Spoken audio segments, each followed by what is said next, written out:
Bienvenue Top Invest, la chaîne des top d'investissement. Ici, on parle essentiellement d'entreprises de qualité. Avons-nous une opportunité d'investissement sur Nordson? C'est la question à laquelle on va essayer de répondre en se basant sur les états financiers de la compagnie. Je rappelle que ceci représente uniquement mon point de vue et non un conseil d'investissement.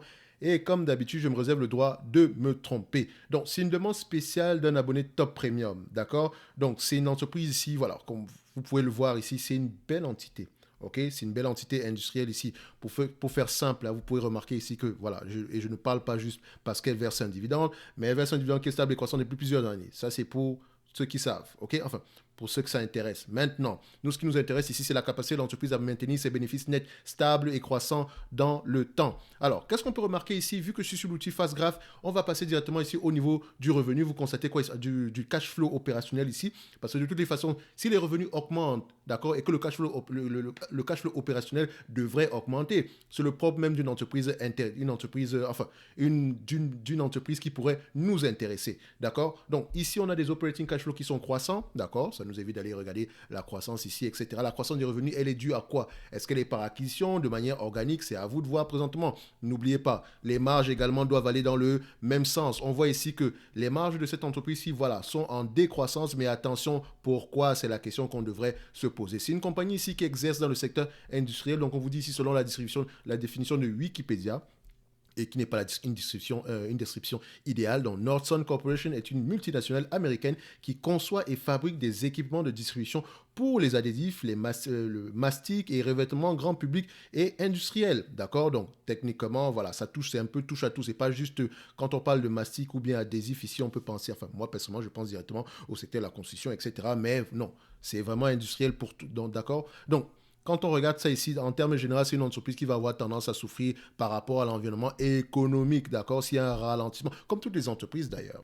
ok? Mais c'est une très belle entité. Et si vous arrivez à l'avoir à un prix intéressant ici, vous pouvez dormir sur vos deux oreilles, ok? Donc, maintenant, en termes d'évaluation, qu'est-ce que ça va nous donner? Vous savez ici, qu'en utilisant l'outil FastGraphs, on va essentiellement aller regarder ici tout ce qui concerne la dette nette, ok. Donc, premièrement, on a besoin de la dette nette, ok. La dette nette ici, sera aux alentours de 1 milliard 20 millions, ok. 1 milliard 20 millions ici, je prends 1 milliard 1020 divisé par le nombre d'actions. En termes de nombre d'actions, nous avons combien en date d'aujourd'hui? Nous avons à peu près 7,76 millions d'actions. C'est une entreprise qui rachète massivement ses actions. Ok. Je dis bien massivement. 7 points. Attendez. Non, excusez-moi, c'est 57,76. J'ai failli. 57,76, ok. Donc, on a 57,76 millions d'actions et de toute façon, elle rachète massivement ses actions. C'est bien écrit là. Donc, diviser le nombre d'actions, on a à peu près 1 milliard 20 millions divisé par 57,76. Donc, je vais le mettre divisé par 58 pour faire simple. Ça donne ici une valorisation aux alentours de 17,58 $. Donc, on va l'arrondir ici à 18 $. Ça ne va pas changer grand-chose dans l'évaluation. Ok, on va mettre 18 $ ici, simple. Ok, maintenant en termes de PER, le marché paye généralement des multiples de combien pour ce genre d'entreprise-ci. Donc on peut également voir ici l'évolution ici de la marge nette, etc. Pour faire rapidement ici. Donc on voit que la marge nette est à peu près stable. C'est le genre d'entreprise qu'on aime. Une entreprise qui peut maintenir ses marges stables dans le temps tout en augmentant ses revenus. Ok. Quand on regarde également ici en termes de free cash flow, en termes de volume, les free cash flow, les net income en termes de volume, qu'est-ce que ça donne? Est-ce qu'on va dans le même sens? Vous voyez, c'est que les free cash flow, les net income ont tendance à raconter la même chose. On aime ce genre d'entité-ci. Regardez, le revenu augmente, les free cash flow augmentent. Ok. Donc, revenu augmente, free cash flow augmente. On aime ça. Quand on les met sur le même graphique, vous constatez quoi? Revenu augmente, free cash flow augmente. Et c'est ça qu'on aime. C'est ce genre d'entreprise-ci qu'on aimerait avoir. Ok. Donc, vous remarquez qu'il n'y a pas trop de zigzags. Quand il y a des zigzags au niveau des bénéfices nets ici, les free cash flow sont là pour rester stables. C'est pour ça que je vous dis que c'est une entreprise intéressante. À partir de ce niveau-ci, je peux savoir que voilà une entreprise que j'aimerais creuser, que j'aimerais étudier. D'accord. Tout simplement en voyant ceci. Ça me permet de gagner du temps. Ça me permet de gagner du temps. Et je vous prends par exemple une autre entreprise, par exemple. Voilà, on va prendre un autre exemple ici. Donc, je ferme ça. Je ferme ça, ça, et voilà. Donc, je vais peut-être prendre ici MT, ArcelorMittal, ok. Je ferme ça, ça et ça. Regardez ArcelorMittal. Vous voyez ce que je veux dire? Est-ce que c'est beau à voir? Peut-être que vous ne voyez pas bien. Je vais un tout petit fermer ça. Qu'est-ce que vous remarquez? C'est pas aussi stable que cette compagnie-ci. D'accord. Quand vous me remarquez ceci, c'est plus quand on remarque sur quand on regarde cette Nordson, les bénéfices nets sont plus stables. D'accord? Les marges sont plus stables. Et ça suit l'évolution aussi du chiffre d'affaires. OK? Donc, on ferme ça de toutes les façons. On n'est pas là pour parler de métal, de ArcelorMittal. Donc, maintenant, en termes de PER, ça donne quoi?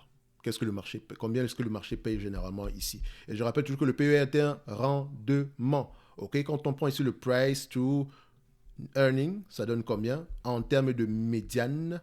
Donc, vous constatez ici que le marché paye à peu près sur 20 dernières années, le marché paye à peu près 21 fois les bénéfices. D'accord? Sur les 10 dernières années, 25 fois les bénéfices. Sur les 5 dernières années, 27 fois les bénéfices. Donc, le marché apprécie de plus en plus cette compagnie-ci. Mais n'oubliez pas, tôt ou tard, le marché tend à retourner au niveau de sa moyenne, qui est aux alentours de 21, 22 fois les bénéfices par là. Donc, si je dois prendre des PER ici, je vais l'étudier avec des PER de 20, 22, 25. Donc, en utilisant ici en date d'aujourd'hui 20 fois les bénéfices. D'accord? Dites-vous que je suis déjà assez conservateur à 20 fois les bénéfices. Et encore, j'enlève la dette. OK? Encore, j'enlève la dette. Donc, on va aller rapidement. Qu'est-ce que ça va nous donner? Donc, ici, vu qu'on a 18 $ par action pour la dette nette ici, multiplié par à peu près, les analystes s'attendent à peu près à avoir du 9 $ ici par action en 2023 et du 9,80 $ par action en 2025. On vérifie également ça ici avec les free cash flow. Est-ce qu'on raconte la même chose? Ou en fait, vous remarquez ici que vu que les free cash flow et les net income ont tendance à aller dans le même sens, ici les free cash flow également peuvent représenter la véritable rentabilité de la compagnie. Ok, donc les analystes également ont tendance à avoir raison ici. Donc on prendra par exemple les free cash flow ici histoire de rester un tout petit peu plus optimiste, d'accord? Donc on a à peu près à 9,97 $. Ok, 9,97 multiplié par 20 fois les bénéfices. OK, moins la dette nette qui est aux alentours de, voilà, je l'arrondis ici à 18 $ l'action, on a une valorisation aux alentours de 181 $. Donc, par rapport au prix actuel, plus ou moins, on a à peu près une décote ici de marge d'erreur de 20%. Donc, on pourra se dire qu'on est correctement évalué. Si on arrive à avoir les 10,62 $ ici, et je rappelle que les analystes ici ont tendance à avoir raison ici sur cette compagnie ici, donc elle est à peu près prévisible en termes en termes ici de, comment dire, elle est prédictible. C'est une compagnie sur laquelle on peut faire des prédictions très facilement, entre parenthèses. OK? Donc, multiplié par 20 fois les bénéfices, moins la dette nette, aux alentours de 18 $ l'action, on a une valorisation aux alentours de combien? 194 $ l'action. Donc, on va se dire qu'on est correctement évalué ici. Maintenant, si on pense en termes de rendement, si l'entreprise vous distribue la totalité des bénéfices nets ici en dividende, les bénéfices nets attendus en 2025 par rapport au prix actuel, à 213 $ l'action, on a un rendement de combien? 4,98. D'accord? Donc, on pourrait se dire que en date d'aujourd'hui, pour ceux qui recherchent un rendement, un dividende, voici une entreprise qui aura tendance à augmenter son dividende année après année. Ça ne va pas s'arrêter. Aujourd'hui, on a 1,22%, mais je vous ai toujours dit qu'en termes de dividendes, pensez en termes de rendement. OK? Uniquement si on prend en considération ce qui est attendu en 2023, ici, sans prendre en considération la dette, bien sûr, on aura un rendement ici aux alentours de 4,68%. Or, elle distribue un dividende ici de 1,22%. Donc, c'est ce qui me permet de dire qu'on est également sur une fourchette ici assez, voilà, c'est assez élevé en date d'aujourd'hui. Donc, quand je dis assez élevé, l'entreprise est correctement évaluée. Parce que je ne paierai pas 25 fois les bénéfices pour cette compagnie-ci. Non, pas du tout. OK?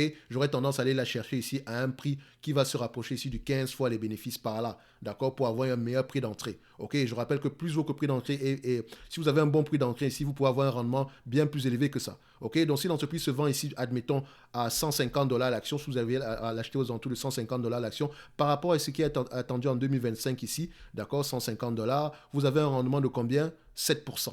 D'accord? Plus le prix diminue, plus le rendement augmente. Le rendement sur coût d'acquisition, bien sûr. Et ici, je ne parle pas de rendement de dividende, parce que de toutes les façons, si votre prix est bas, votre rendement de dividende ici sera plus élevé. OK?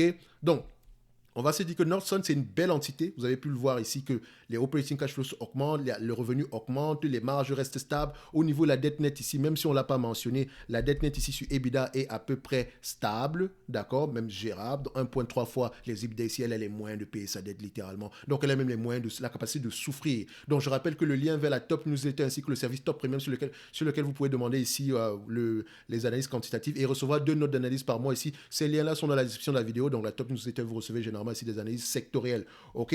Donc, je me réserve toujours le droit de me tromper. Donc, en date d'aujourd'hui, pour cette compagnie-ci, je vais l'attendre aux alentours des 150 dollars l'action. OK? Donc, en termes de valorisation, ici, on va se dire qu'aux alentours de, voilà, je prendrai ce qui est attendu, disons, en 2023 ici pour faire simple. D'accord? Donc, on va se dire qu'on est aux alentours de 181 dollars l'action. Donc, le prix actuel n'est pas mauvais, il est correct. OK? Mais il prend déjà en considération une éventuelle croissance également. OK? Mais ça reste une très belle entreprise à avoir déjà dans sa watchlist. Donc, on va se donner rendez-vous ici sur la prochaine vidéo et d'ici là, portez-vous bien.